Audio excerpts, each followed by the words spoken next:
Today we're going to react to OK Marvel, It's Time to Panic. So today, let's watch it. Welcome to Film Theory, where no matter how much the theorist dynasty grows, we promise to never get a big head. Well, theorists, my buddy Paul Rudd is back. I'm Matt Pat. I'm Paul Rudd, star of such hit as I Love You Man. With a new hit movie, Ant-Man and the Wasp: Quantumania. Maybe hit is overselling it a bit based on audience review scores for this one, so let me just try that again. Of all the MCU movies, Ant-Man Quantumania is one of them. It says a lot about a movie when the most excitement I get is the final title that reveals that the words Ant-Man were actually hidden in Oh yeah, they are. I didn't even know the that when I entire watched time. it. I was like, whoa, no way. I learned so much It's like while when you watching find out this that the FedEx guy. logo has a secret No, arrow right. hiding inside of it. But with this latest release, we officially have entered the beginning of MCU Phase 5, where, as the marketing hype says, nothing will ever be the same, which is actually very much the same for Marvel movies. Hey guys, maybe just consider changing up your press releases every once in a while. Or, you know what? Never mind, scratch that. Maybe I should be careful what I wish for, considering change is the thing that single-handedly drove this movie into the ground. Well, that and Soggy Bottom MODOK. Seriously, this is like the alternate universe if they had waited to reveal Ugly Sonic as part of the movie. Here, we're just stuck with this thing for 2 hours. Anyway, Yeah, if that you're was really big into head. PG Rick and Morty It was episodes, getting then this really one is the annoying in the movie for movie, you. to be honest with you.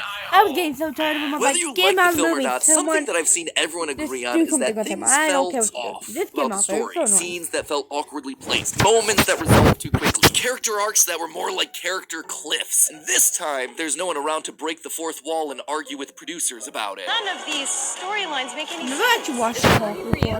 I Something didn't watch major it. changed Dude, I here, haven't and I'm not watched just it talking yet. about normal production stuff Don't where watch things one get day, left on the but cutting okay. room floor. There's another movie hiding in here somewhere. One that got chopped up, shuffled around, re-edited, rearranged, and reshot for some reason. And I want to know what that original movie was. I want to see the story that this was trying to tell, because my boy Ant-Man deserved better. I want to still care about this franchise and its Pharaoh Kang that looks like it just rolled out of the Party City. I want to, but it's getting real hard. And if I need to stop caring about this franchise, I want to know what went wrong along the way. Short version, get it?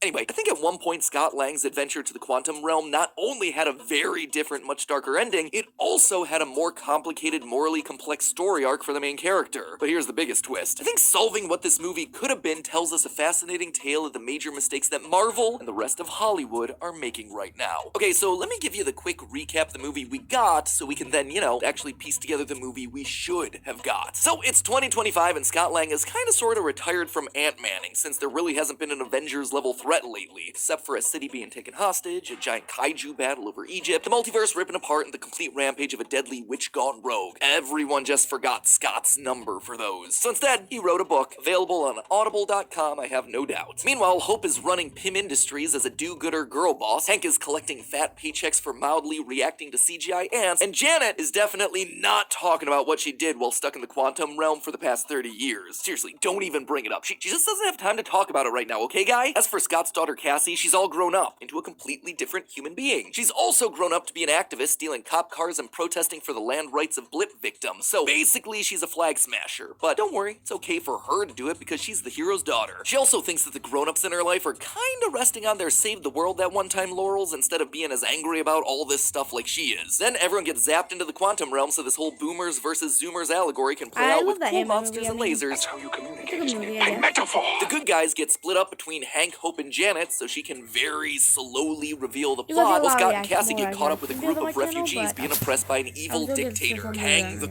Conqueror. Instagram. Yeah, it's going exactly where you think it is. This is the kind of cause that Cassie is super passionate about, and she wants to use her powers to help. Scott, meanwhile, says it's not their fight, Yes, and he's this only is focused on actually getting her sit-down home. video And with of that, my we've friend set up now, yet understand again the clear ideological divide between these two characters that we'll then see inevitably play out over the next 2 hours of... Oh, wait, Scott just decides to agree with Cassie. Okay. That was quick to resolve itself. Well, anyway, Cassie gets captured by Kang, forcing Ant-Man to cooperate. They escape and ultimately return, storming the castle with their ragtag army of refugees. Kang blasts a lot of people with a disintegration laser, but then makes the strategic decision to only punch all the named characters. Eventually, the script writers remember it's an Ant-Man movie, so Kang is ultimately overwhelmed by an army of CGI ants. Oh, and MODOK is here. And then, right before they escape the quantum realm Yeah, through a blah, portal, blah. Kang Blah, returns. blah. Scott It's makes not the in the ultimate movie, I self-sacrifice don't by like pushing the him. rest of his family to safety, while he gets the beatdown of his life. I don't have to win. We both just have to lose. Just as it looks like he's about to die, Hope comes in through the closing portal to finish off Kang for good. Maybe. Scott and Hope get a big dramatic heroes looking out over victory wide shot, perfect for an ambiguous but hopeful cut to black cliffhanger, and thus the movie ends with I don't Scott and even Hope know. trapped in the quantum realm, with Cassie and the rest of the young Avengers having to No, work to wasn't get it. him back. Wait, I another remember. record scratch? That is like 2 times we've used the same bit this like episode. more. No, actually, instead of being stranded in the quantum realm, Cassie immediately opens another portal to the real world somehow, Shazam. and we get a weirdly abrupt Shazam. happy ending coda almost entirely in VO, where Scott wonders whether Kang will Shazam. return. And then 2 post-credit scenes in the end of the film teaser confirm that yes, he will return. So, that's the movie. And largely, it works as a film, I guess. Are there plot threads left awkwardly dangling? Absolutely. Is it an Ant-Man movie? No. Definitely not. But all of those things weren't what set my theorist senses a-tingling. What really convinced me to start digging deeper here was the ending. Everything that happens from when Cassie turns the portal back on looks a lot like something that was Okay, put that'll together be after the wait. fact in post-production, using a bunch of recycled B-roll, a few minimal reshoots, and new voice. Okay, so open your video. See you in the next one. Bye. Oop, turn off. Bye.